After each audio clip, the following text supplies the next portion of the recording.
This is the rotary 4-speed right side axle assembly. Install the axle in a vise or this jig with the right side facing up.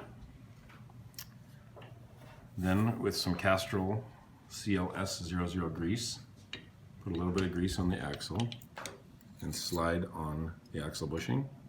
A little grease on the outside of it. Next, insert the shift actuator into the spring so that the internal prong on the spring engages the notch.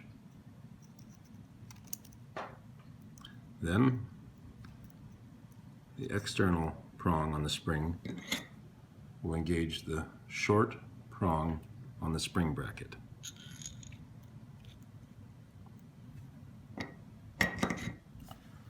Now with some Castrol LMX grease,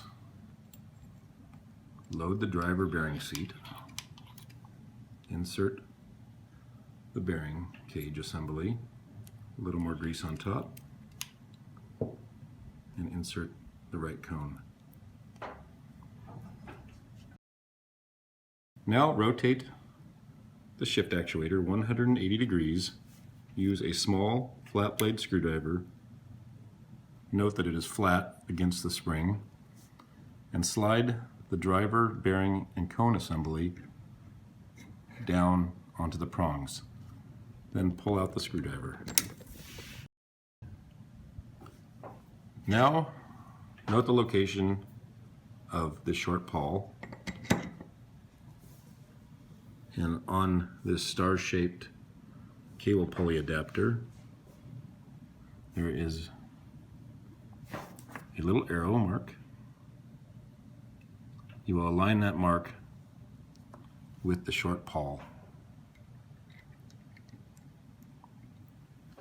So now here's a little arrow, and down here is the short pawl. Then take the cone locator, and it has a yellow mark on it.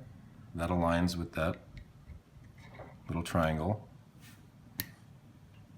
Then the cone washer, and finally the lock nut, and torque the lock nut to 8.5 Newton meters,